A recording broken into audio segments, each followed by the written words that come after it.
বলো মা। শুভ দুপুর। আজ আমি লোকনাথ বাবা পুজো করেছি। আমার আজকে খুব মনটা খারাপ লাগছে, কাউকে ডাকতে পারিনি। আমার প্রত্যেক বছর আমার ছোট ননদও আসে, আর বছরেও খুব অসুস্থ অবস্থায়ও এসেছিল, কিন্তু এত গরম পড়েছে মারাত্মক, মানে বাড়িতে টিকতে পারছি না কোনো রকমে। সকালবেলা আজকে জোগায় যায়নি, রান্না বান্না করেছি, একা হাতেই সব করেছি। মেয়ে পিঠে মিষ্টিগুলো সব বানিয়েছে। মিষ্টিগুলো বানিয়েছি। আমার লোকনাথ বাবাকে আগে তোমাদের দেখাই। আমার লোকনাথ বাবাকে যখন আমি এখানে বসাবো বলে মঞ্চে নিয়ে আসছি, ঠাকুরের স্থানে নিয়ে আসছি, তার ভেতরে আমি দেখছি আমার শিব আবার কোলে উঠে পড়েছে। তা না, কি বলতো, লোকনাথ বাবা না তোমার তুমি শিব ঠাকুরকে চান করাও তো, লোকনাথ বাবাকে চান করানোর অভ্যাস নেই, তাই শিবকে নিয়ে চলে এসেছো তুমি। আর শিবও ভাবছে কি লোকনাথ বাবা এত জিনিস খাবে, আমিও বসে পড়ি, আমিও খাবো। যাকে দুজনকেই বসিয়েছি, একই তো, ওনারই তো অংশ লোকনাথ বাবা। ঠিক আছে, কি কি রান্না করেছি আজকে দেখো। খুব গরমে কষ্ট হয়েছে, কাউকে ডাকতে পারিনি, মনও খুব খারাপ লাগছে। ওই শুধু নাতি নাতনি দুটো রয়েছে, এই তাও পরে এখন এলো, সকাল থেকে ছিল না। মানে দেখা একটু কি কি রান্না করেছি, এখান থেকে সরতে পারছি না, পা ঠেকে যাবে। এটা হচ্ছে রাইস, পনির রাইস, পনির দিয়ে রাইস করেছে। আচ্ছা, কুমড়োর তরকারি করেছি। এবারে কিন্তু তুমি বলে দাও তুমি এবারে কিন্তু কোনো আমি হলুদ ছাড়াই রান্না করেছি। আমার দিদি আগের বছর বলেছে তুই এত ঠাকুর যখন পছন্দ করে, মানে ঠাকুর তো সাদা জিনিসটা পছন্দ করে লোকনাথ বাবা। আর আমরা একবার কচুয়াগ্রামে গেছিলাম, সেখানে গিয়ে আমরা ঠাকুরের ওখানে প্রসাদ খেয়েছিলাম সব সাদা, যার জন্য আমি এবারে অন্যবারে প্রত্যেকবারে হলুদ দিয়ে করি, এবারে হলুদ ছাড়াই রান্না করেছি। এই যে বেগুন ভেজেছি, না আমসত্ত্বটা, বেগুন ভাজা, ঢেঁড়স ভাজা, আলু ভাজা, কাকুল ভাজা, পটল ভাজা, এই 5 ফল ভাজা, 5টা সবজি ভাজা। আচ্ছা, শাহী পনির, এই যে শাহী পনির, কুমড়োর তরকারি, কুমড়ো পটল আলুর তরকারি। লুচির সঙ্গে করেছি আলুর দম, আলুর দম। আচ্ছা, পায়েস, পায়েসটা কিন্তু মা একদম সে পুরো ক্ষীরের মতো পায়েস করেছে, না দেওয়ার মতো। ওইটা একটুখানি 2-4টে বাতাসা দিয়েছি। দাঁড়া, আচ্ছা দাঁড়া, আচ্ছা, এই অমৃতি আর অমৃতি আর মেয়ে এনেছি মালপোয়া, এগুলো আমার ভাসুপোকে দিয়ে আনিয়েছি। আচ্ছা, এই মিষ্টি আমার মেয়ে বানিয়েছে একটু আগে। হ্যাঁ, এটা হচ্ছে আম দিয়ে মিষ্টিটা বানানো, তারপরে আবার ওপরে আমসত্ত্ব দেওয়া, ভেতরে আবার আমের কাতও রয়েছে। এই রেসিপিটা, এই মিষ্টি রেসিপিটা তোমাদেরকে এই ভিডিওর ডেসক্রিপশনে দিয়ে দেবো, তোমরা পেয়ে যাবে। হ্যাঁ, পেয়ে যাবে। আচ্ছা, তোমাদের কাকু সব কিনেছে এইগুলো সব।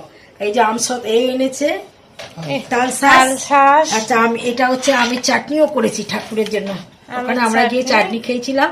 আচ্ছা, সন্দেশ, সন্দেশ, এইটা 3 রকম মিষ্টি আছে। সাদা মিষ্টি, মানে সাদা দিতে হয়, তাই মিছরি, বাতাসা আর হচ্ছে নকুলদানা। আচ্ছা, এখানে আছে গুজিয়া, গুজিয়া।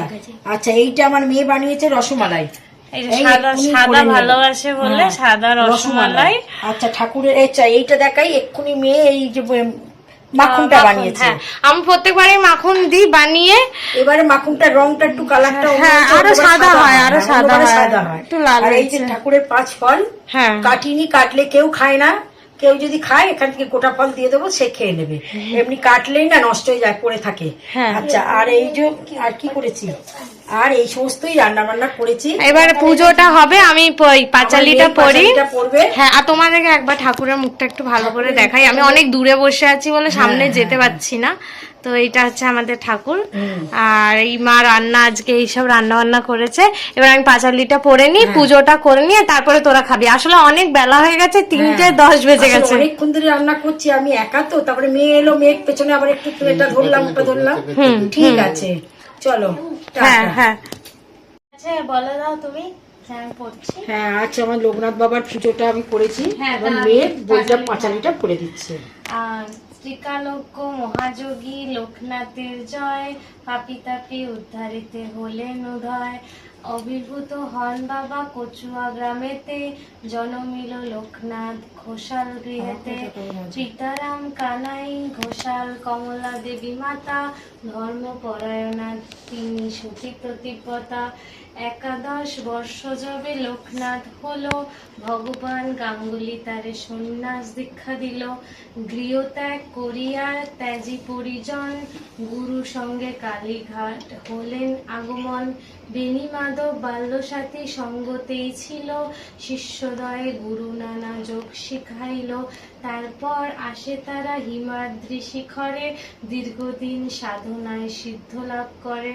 তারপর গুরু সঙ্গে শিষ্য দুইজন পৃথিবীর নানা দেশ করেন ভ্রমণ। বিভিন্ন ধর্মের তত্ত্ব জানিবার তরে উপস্থিত হন মক্কা মদিনা নগরে।